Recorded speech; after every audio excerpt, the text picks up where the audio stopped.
న్యాచురల్‌గా pregnancy plan చేసుకోవడానికి ఏ టైంలో కలిసుంటే ఛాన్సెస్ ఎక్కువగా ఉంటాయి అన్న టాపిక్ గురించి మాట్లాడుకుందాం. యూజువల్‌గా మీ పీరియడ్స్ రెగ్యులర్‌గా ఉన్నాయా? ఇర్రెగ్యులర్‌గా ఉన్నాయా? గమనించుకోండి. రెగ్యులర్ సైకిల్స్ అంటే 28-32 డేస్ మధ్యలో మీకు పీరియడ్స్ ఉంది. రెగ్యులర్‌గా ఆ టైంలోనే వస్తుంది అనంటే పీరియడ్స్ వచ్చిన 10థ్ డే నుంచి 20థ్ డే రోజు డైలీ ఆర్ ఆల్టర్‌నేట్ డే కలిసి ఉండడానికి ట్రై చేయండి. ఎందుకు ఇలా ఈ డే స్పెసిఫిక్‌గా చెప్తున్నాము అనంటే యూజువల్‌గా ఎవరికైనా పీరియడ్స్ వచ్చే కన్నా 14 డేస్ బిఫోర్ ఎగ్ అనేది ఓవ్యులేట్ అవుతుందండి. సో మీది 28 డేస్ సైకిల్ అయితే 14 డేస్ బిఫోర్ ఓవ్యులేట్ అవుతుంది. అంటే పీరియడ్స్ వచ్చాక 14 డేస్‌కి ఓవ్యులేట్ అవుతుంది. మీరు 30 డేస్ సైకిల్ అయితే పీరియడ్స్ వచ్చాక 16థ్ డే ఓవ్యులేట్ అవుతుంది. అదే 32 డేస్ సైకిల్ అయితే పీరియడ్స్ వచ్చాక 18థ్ డే ఓవ్యులేట్ అవుతుంది.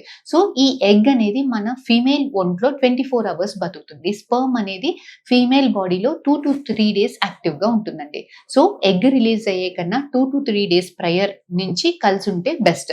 కాకపోతే ఏ టైంలో ఎగ్ రిలీజ్ అవుతుంది అని తెలుసుకోవడం చాలా ఇబ్బంది. ఎగ్జాక్ట్ టైం అనేది ఇబ్బంది కాబట్టి యూజువల్‌గా పీరియడ్ వచ్చిన 8థ్ డే నుంచి 28థ్ డే మటికి ఆల్టర్‌నేట్ డేస్ కలిసి ఉండమని చెప్తాం. పర్టిక్యులర్ డే ఇదే రోజు కలిసి ఉండండి అంటే యాంగ్జైటీ ఇష్యూస్ ఉండి అప్పుడప్పుడు కలవలేకపోతుంటారు కాబట్టి యూజువల్‌గా 8థ్ డే నుంచి 20థ్ డే మటికి ఆల్టర్‌నేట్ డేస్ కలిసి ఉండమని, డైలీ ఆర్ ఆల్టర్‌నేట్ డేస్ కలిసి ఉండమని చెప్తుంటామండి. This is the best time fertility, female fertility అనేది పీక్ స్టేజ్‌లో ఉంటుంది.